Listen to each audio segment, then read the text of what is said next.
Hey everybody, Mo here, and welcome to another video on Legends of Runeterra. And in this video, I'm going to continue with the hype I have for Legends of Runeterra being released in their last closed beta and then eventually opened, by letting you guys in on the 5 decks I think you should all play, or if you're looking, you don't quite know what deck you want to play when the game first comes out, and you're not quite sure what type of deck, or maybe I want to play an aggressive deck, but I haven't played too much or watched too much to know exactly what comp I want or what deck I want. This is the video for you. So this is going to be the 5 best decks you could play, in my opinion, on like opening day when the game first comes out. So let's jump right in. We're going to start with number 5. So in number 5 slot, I have the Jinx Draven discard aggressive deck. So this deck hits very hard and sometimes very, very fast. So this deck feels more like a traditional aggressive deck for most card games, whether that's Magic the Gathering. This kind of feels like red deck wins. If you're from Hearthstone, this kind of feels like your Face Hunter deck. You use minions like Draven, Academy Prodigy, and some Dredger to apply quick, consistent pressure on the board with minions, and then once your hand is empty, you can refill it late game with cards like Jinx and your Augmented Experimenter to find that last bit of damage through spells and to burn them out. So the best thing about this deck is how it synergizes with itself. A lot of cards have really good stats for their cost, but they have the drawback of you need to discard an additional card for it. However, you also play a lot of cards that say if you discard me, you just get to play me for free.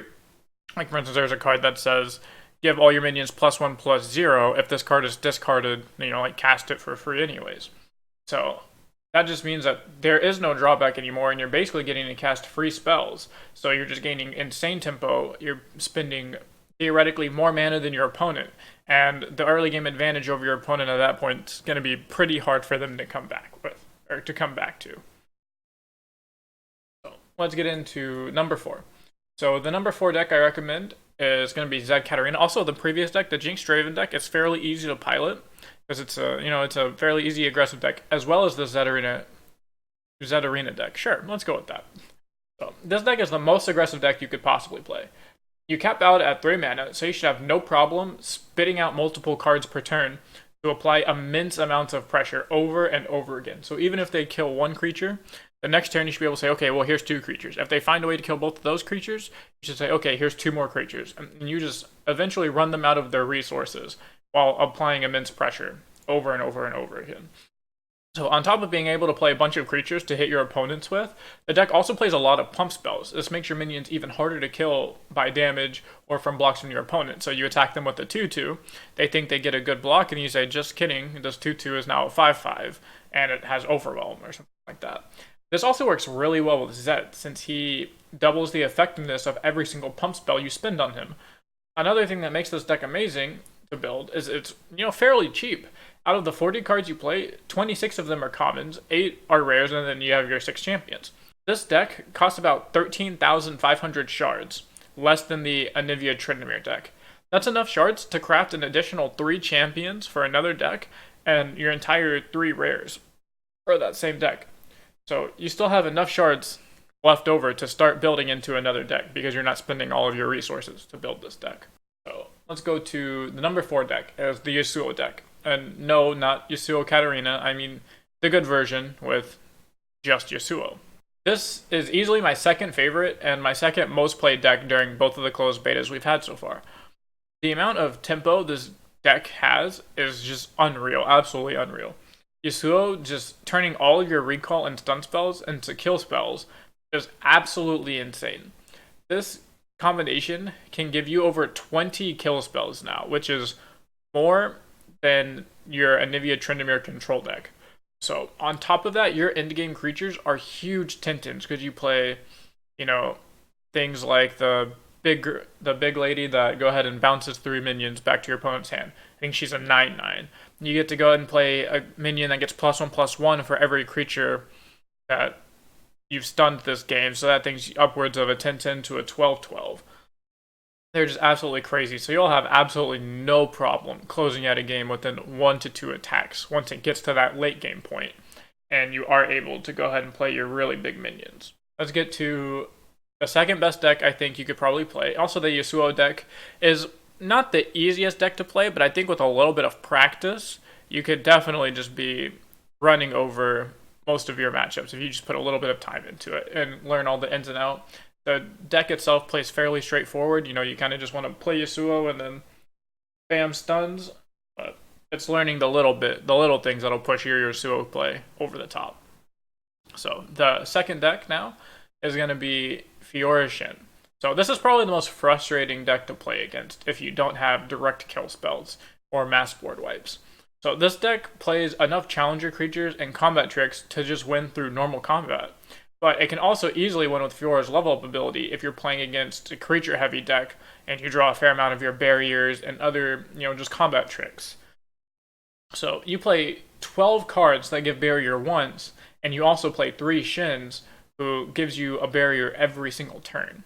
And if he's leveled up, you're also giving the support unit not only barrier, but +3 attack. So basically at that point, your opponent can kiss their life total goodbye because you're just going to run away with the game with these unkillable, buffed up creatures over and over and over again. And finally, the best deck that I think you could play is the Anivia Tryndamere deck. Now this is probably the hardest deck to play just because there's so many decisions that have to be made in the deck. Because this is going to be your most controlling deck at the moment. This has your direct kill spells, this has your really big creature finishes.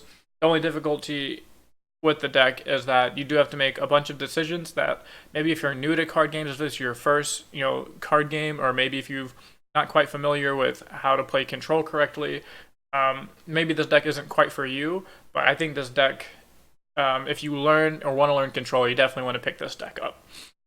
So this was my favorite deck and the most played deck I had during both closed betas, and this is more than likely the deck I'm going to play when the game first drops. I'm just going to be grinding this deck unless something happens and they nerf it really hard or they just buff another deck insanely. Yeah, this deck by far just felt like the best deck. It had all the tools you need to function against every matchup. Against your aggressive matchups, you have low-costing creatures that can block and save you health, and they usually give you some sort of upside. Like, you get a 2/1 that blocks a creature, so it'll save you some life, and then when that creature dies, it draws you a card. It just refills itself. So there's just always value there. For your mid-range matchups and your bigger creature matchups, you have ways to mana ramp if they take too long to set up their boards, if they're kind of just fumbling around or they don't apply too much pressure. You can take the route of just mana ramping until you get your really big stuff. Or if they do set up their board at a decent pace, you have a bunch of cards that kill any creature, and then you have small board wipes. So if they try and rush you with a bunch of smaller creatures, you play cards like Avalanche that deal 2 damage to all creatures. And then if it's more later in the game, you play Ruination, which just straight up kills everything. So your mid-range matchups and big creature matchups are usually the matchups you want to play against with the control deck, just because you have so many tools against them, and they don't pressure you too hard like control match or like aggro matchups. And in your control mirror match, you have mana ramp, which is the most important thing in this matchup. So you're basically under no pressure. So this allows you to just sit there and mana ramp up to 12 mana as fast as you can, and then you just run away with the game after you cast a War Mother's Call. War Mother's Call, unless they nerf this card or make it harder to cast or do something, this card just generates so much value. You can basically cast a War Mother's Call and then just AFK for the rest of the game and only play with the creatures it gives you. And I've had some instances where I've cast both of my War Mother's Call in the same game, so I'm getting 2 creatures every single turn.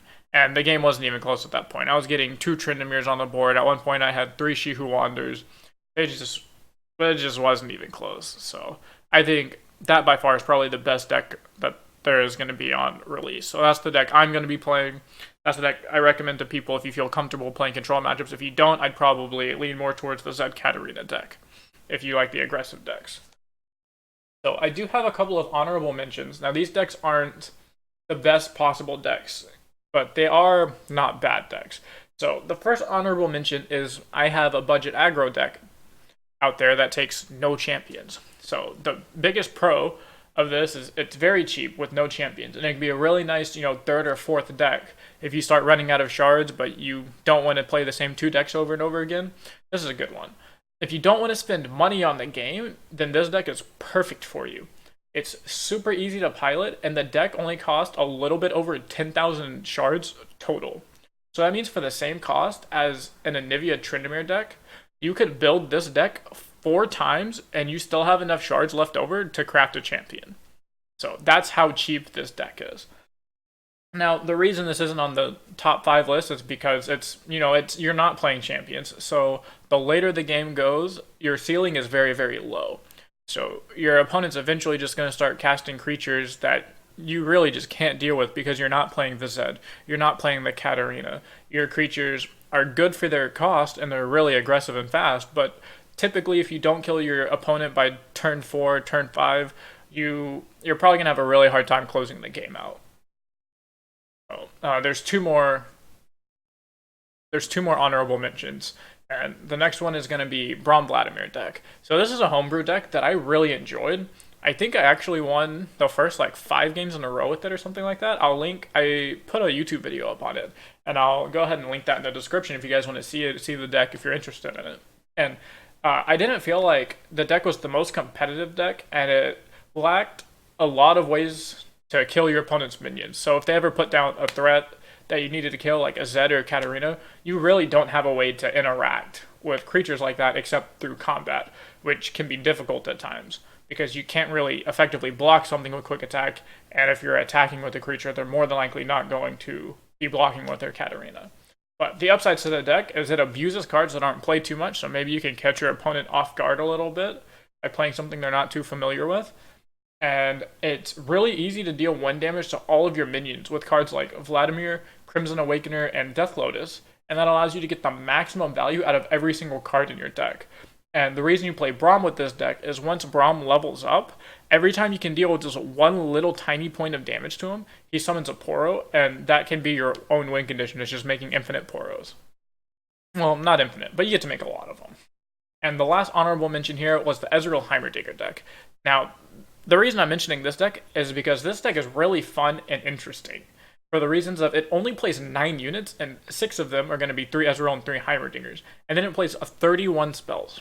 So there's only 1 creature it plays that's not Heimerdinger Ezreal, and it's a creature that basically comes into play and bolts your opponent for 5 damage.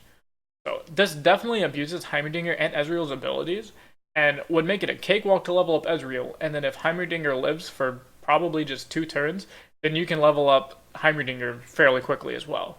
The biggest flaw in this deck, though, is since you are only playing 9 units and 6 of them are your champions, you might not draw them fairly quickly, so you might not start with them in your hand since the odds are, not really in your favor to draw one.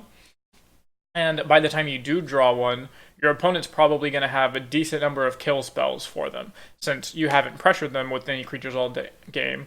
So they're going to be sitting there and holding their kill spells from the entire game, just waiting for you to cast something. And the only creatures you're really going to cast are your Ezreal Heimerdingers that are kind of just going to get blown up.